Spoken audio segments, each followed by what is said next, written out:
Hello students, हम लोग पढ़ने वाले हैं ट्रायंगल चैप्टर के बारे में। ये एक रिवीजन, क्विक रिवीजन टाइप का वीडियो होगा जिसमें हम लोग ट्रायंगल चैप्टर के बारे में पढ़ेंगे। ट्रायंगल को हिंदी में हम लोग त्रिभुज बोलते हैं। हिंदी वालों के लिए भी लिखा गया है यहाँ पर, त्रिभुज बोलते हैं। असल में त्रिभुज होता क्या है, सबसे पहले हम लोग को ये जानना पड़ेगा। त्रिभुज या ट्रायंगल, इंग्लिश वर्जन में देखा जाए तो ट्राई मतलब तीन होता है और एंगल मतलब कोण। तो जिसमें तीन कोण हो, इंग्लिश के हिसाब से अगर देखा जाए तो जिसमें तीन कोण हो, तीन एंगल्स हो, उसको हम लोग ट्रायंगल बोलेंगे। ठीक है। और त्रिभुज हिंदी वाले मीनिंग में त्रि मतलब भी तीन होता है और भुज मतलब होता है साइड। तो हिंदी वालों के लिए और हिंदी के हिसाब से अगर बताया जाए तो जिस भी फिगर में जिस भी फिगर में आपको तीन भुजा दिखे, उन सारे फिगर्स को हम लोग बोलेंगे ट्रायंगल या त्रिभुज बोलेंगे, हिंदी में त्रिभुज बोलेंगे। ठीक है। अब त्रिभुज के बहुत सारे प्रकार होते हैं, बहुत सारे टाइप्स होते हैं। उनमें से सबसे पहला होता है इक्विलैटरल ट्रायंगल। इक्विलैटरल ट्रायंगल की खासियत क्या है? इक्विलैटरल ट्रायंगल की खासियत यह है कि इसमें सारे जो साइड्स हैं वो इक्वल होते हैं, आपस में इक्वल होते हैं। जैसे इसमें अगर हम का नेमिंग कर दें, अगर ए बी और सी, तो इसमें जो है A B equal to B C equal to C A, ये होता है। मतलब ये साइड और ये साइड, तीनों ही साइड क्या होगा, आपस में बराबर होगा। और ये बराबर होने के कारण क्या होता है कि इनके एंगल्स भी जो होते हैं, ये जो साइड्स एंगल्स बना रहे हैं आपस में, वो एंगल्स भी फिक्स्ड होते हैं, दैट इज 60 डिग्री। ठीक है। हर एंगल उसमें जो इक्विलैटरल ट्रायंगल हिंदी के लिए अगर हम बताएं बताएं तो समबाहु त्रिभुज बोलते हैं हिंदी में। तो उसमें क्या होता है कि तीनों जो एंगल्स है वो 60 डिग्री ही होता है। तीनों एंगल का जो वैल्यू है वो 60 डिग्री। ठीक है। ये हो गया पहला आपका। दूसरा टाइप आता है right angle triangle. Right angle triangle का खासियत क्या है? तो राइट एंगल ट्रायंगल में क्या होता है कि इसमें भी अगर हम नेमिंग कर दें ए बी एंड सी, ठीक है, तो इसमें क्या होता है कि तीन साइड्स एंड तीन एंगल्स तो हैं, इससे पता चलता है कि एक ट्रायंगल है, सबसे पहली बात। और इसकी खासियत ये है कि इसमें एक एंगल जो है वो 90 डिग्री। ठीक है। एक एंगल जो है वो 90 डिग्री होता है। इसमें इस ट्रायंगल को आप आगे जाकर हम लोग और भी पढ़ेंगे अच्छे से। इसी में आगे जाकर हमको पाइथागोरस थ्योरम भी इसी में आता है। इसी ट्रायंगल के बारे में जब हम लोग पढ़ेंगे तो पाइथागोरस थ्योरम भी इसी में। ठीक है। इसके बाद आता है, इस ट्रायंगल के बारे में और थोड़ा बता दिया जाए तो इसको हम लोग हाइपोटेनस बोलते हैं।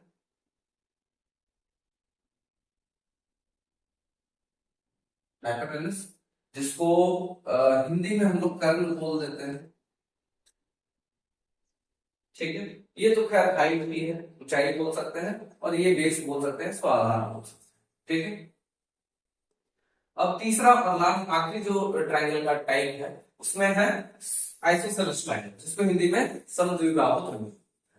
समद्विबाहु त्रिभुज का खासियत क्या है कि इसमें जो दो भुजाएं हैं या दो साइड्स हैं वो आपस में इक्वल होते हैं, और उसके कॉरेस्पॉन्डिंग जो एंगल है, उसके कॉरेस्पॉन्डिंग जो एंगल है, ये जो एंगल फॉर्म कर रहा है और ये जो साइड एंगल फॉर्म कर रहा है, वो भी आपस में बराबर होते हैं। ठीक है। अगर नेम अगर कर दिया जाए इसको भी ए बी एंड सी, तो यहां पे अगर हम देखें तो ए बी इक्वल टू क्या होगा, ए बी इक्वल टू ए सी। ठीक है। ए बी इक्वल टू ए सी। और अगर ए बी इक्वल टू ए सी है तो ये जो साइड है, कहां का एंगल बना, कौन सा एंगल बना रहा है, ये वाला एंगल। ठीक है। और ये वाला साइड ये एंगल बना रहा है, तो आपस में ये एंगल्स भी आपस में सेम होंगे, that is angle A B C is equal to angle हम लिख सकते हैं ए सी बी। और जो कि इसके बराबर है तो x बराबर यहाँ तक। ठीक है, तो ये हो गया ट्रायंगल का डेफिनेशन एंड ट्रायंगल्स कितने टाइप्स के होते हैं इसके बारे में आगे और। इसके बाद आता है एंगल सम प्रॉपर्टी या त्रिभुज के कोणों का योग। हम लोग जानते हैं एक ट्रायंगल में तीन एंगल्स होते हैं, तीन एंगल्स जो कि इंटरनली होते हैं, अंदर की ओर, ये इसको इंटरनल एंगल्स। इनके एक्सटर्नल एंगल्स के बारे में भी पढ़ेंगे, लेकिन पहले अभी इंटरनल एंगल्स के बारे में पढ़ेंगे। इंटरनल एंगल्स इसको बोलते हैं, एक एंगल ये हो गया, दूसरा ये, तीसरा, ठीक है। इसमें जो है एंगल्स ऑफ प्रॉपर्टी क्या बोलता है कि इनके सम जो होते हैं एंगल x प्लस, अगर इसका नाम अगर हम एंगल x दे देते हैं, इसका y और इसका z, तो क्या होगा x plus y plus z is equal to 180 degree. ठीक है, इसी में अगर हम बता दें कि एक्सटीरियर एंगल किसको बोलेंगे, तो जस्ट आपको क्या करना है, इसको ऐसे निकाल देना है, थोड़ा सा इसको एक्सटेंड कर देना है और इसको भी एक्सटेंड कर देना है। तो ये जो बना, ये एंगल जो बन रहा है ये सारे एक्सटीरियर एंगल्स। या फिर आप इसको भी एक्सटेंड कर सकते हैं, इसको एक्सटेंड कीजिएगा तो ये हो गया एक्सटीरियर एंगल। ठीक है, इसको भी एक्सटेंड कर सकते हैं, इसको एक्सटेंड कीजिएगा तो ये हो गया एक्सटीरियर एंगल। ठीक है, और इस साइड को भी एक्सटेंड अगर कर देते हैं तो ये भी आपका एक्सटीरियर एंगल। तो ये है एक्सटीरियर एंगल। एक्सटीरियर एंगल के बारे में अभी नहीं पढ़ रहे हैं, अभी सिर्फ इंटीरियर एंगल का सम क्या होता है वो हम लोग देख रहे हैं। इंटीरियर एंगल का सम जो होता है वो होता है x plus Y plus Z is equal to क्या हो जाता है 180 डिग्री। ठीक है, अब आता है area of area and perimeter of a triangle, जिसमें इसको हिंदी में अगर हम बोलते हैं तो एरिया को हिंदी में हम लोग क्षेत्रफल बोलते हैं और पेरीमीटर को हिंदी में हम लोग परिमाण बोलते हैं। ठीक है, अगर कोई ट्रायंगल है एबीसी और जिसमें हम किसी एक पॉइंट से, जैसे ए पॉइंट है, बी पॉइंट और सी पॉइंट है, तो ए पॉइंट से एक यहां पे अगर 90 डिग्री बनाते हैं, इस पे अगर लंब बना दे, परपेंडिकुलर बना दे, क्या बोलते हैं, या तो हिंदी में इंग्लिश में इसको बोलेंगे हम लोग परपेंडिकुलर,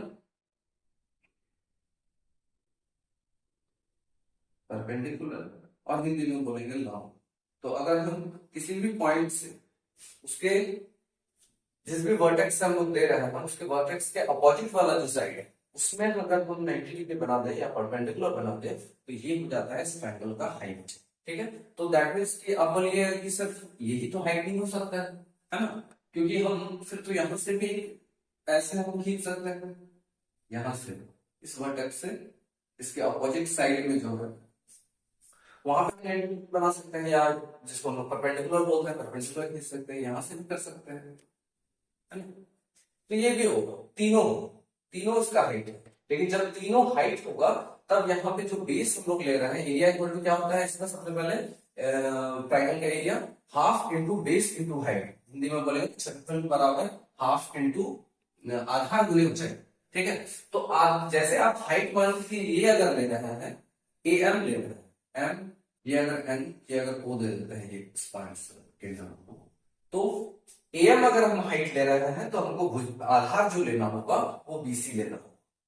ठीक है, हम ले ये भी सकते हैं, ये हाइट भी ले सकते हैं, ये अगर हाइट लेंगे ट्रायंगल का हाइट अगर ये लेंगे तो फिर हमको आधार जो है बेस जो है हमको ए बी लेना होगा। ठीक है, और अगर हम हाइट बी क्यू लेंगे तो आधार या बेस जो है वो हमको ए सी लेना होगा। ठीक है, अगर यहीं से अगर हम इसका फॉर्मूला का अगर पुट करें तो इसको हम लिख सकते हैं half into base that is BC. अगर हम बेस ये लिया है तो हाइट कौन सा लेंगे, एम, बेस इंटू ये, इससे भी आंसर आ जाएगा। दूसरा कि हाफ इंटू, अगर हम बेस को ले लें तो हाइट नहीं लेना होगा, दैट इज अगर बेस अगर हम ए बी ले लेते हैं तो हाइट हमको कौन सा लेना होगा, सी एन लेना होगा। ठीक है, अब अगर हम बेस ए सी ले लेते हैं, हाफ इंटू ए सी इंटू अगर एसी ले लेते हैं तो हमको जो हाइट लेना होगा वो बी क्यू लेना होगा, सॉरी बी ओ लेना। ये जो तीनों आप देख रहे हैं ये जो है ये और ये सेम आंसर दे, ठीक है। आंसर में आपका कोई चेंज नहीं है। क्यों? क्योंकि आपको सिर्फ ध्यान देना है कि जो आप बेस लीजिएगा उसके रेस्पेक्टिव ही आपको हाइट भी लेना है। बस गौर करने वाली बात यही है कि जहां आप अगर ये बेस ले रहे हैं तो उसका रेस्पेक्टिव हाइट ही लेना है, ये बेस ले रहे हैं तो रेस्पेक्टिव हाइट ही होगा। अल्टीमेटली जो तीनों का आंसर आएगा वो सेम ही आएगा, ठीक है। आंसर में कोई चेंज नहीं आएगा। हाँ, यहाँ पे आपको गौर करना होगा, बीसी ले रहे हैं तो हाइट एम लेना होगा, अगर बेस अगर एबी ले रहे हैं तो हाइट सीएम लेना होगा, और अगर बेस अगर एसी ले रहे हैं तो हाइट आपको पीएम लेना होगा। इसके बाद हम लोग पढ़ेंगे पेरीमीटर, दैट इज परिमाप। हिंदी में अगर हम लोग बोलेंगे तो उसको परिमाप बोलेंगे, ठीक है। परिमाप क्या होता है? तो परिमाप ज्यादा कुछ वैसा बड़ा बात नहीं है। आपको ट्रायंगल, अगर ट्रायंगल बना हुआ है एबीसी, तो जस्ट आपको सिंपली क्या करना है, एबी का जो लेंथ है प्लस बीसी का जो लेंथ है और प्लस एसी का जो लेंथ है, इन दो तीनों को जोड़ देना। इन तीनों को जोड़ देने पे जो आएगा ऐड करने पे जो आंसर आएगा वही आपका हो जाएगा perimeter of that particular triangle, ठीक। ये हो गया आप लोग का क्लियर। अब आते हैं एरिया निकालने का। एरिया निकालने का और एक फॉर्मूला होता है जिसको हम लोग हेरोल्स फॉर्मूला बोलते हैं, जिसमें मान लीजिए ये नीड क्यों पड़ा, हेरोल्स फॉर्मूला का नीड क्या है, क्यों हम लोग को जरूरत पड़ा हेरोल्स फॉर्मूला का, नीड क्या है? तो बहुत बार ऐसा होता है कि आपको जो ट्रायंगल है, ट्रायंगल का हाइट पता नहीं चल पाता। जैसे इस केस में क्या था, इस केस में आपको इस फॉर्मूला के through half into base into height के थ्रू आपको एरिया तभी निकाल सकते हैं, आप ट्रायंगल का एरिया तभी निकाल सकते हैं जब आपके पास हाइट अवेलेबल हो, ठीक है।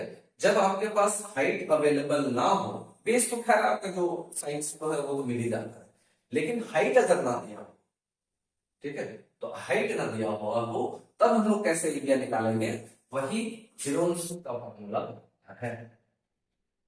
हेरोल्स का फॉर्मूला क्या बताता है? सबसे पहले आपको एस निकालना होगा। एस क्या होता है?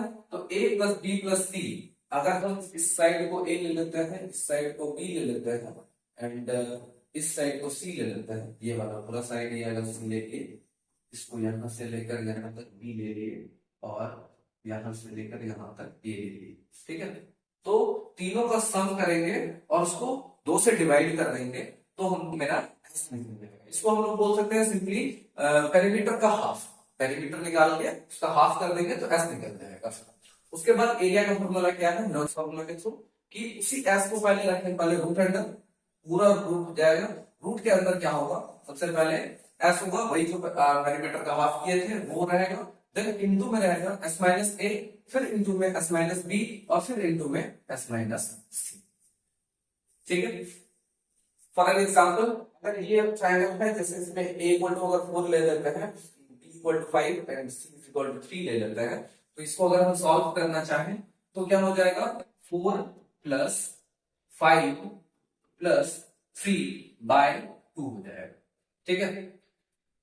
5 3 8 हो गया और 12 4 हो गया, दोबारा आपका हो जाएगा 5 3 8 एंड 4 12 बाय 2 दैट इज 6, ठीक है।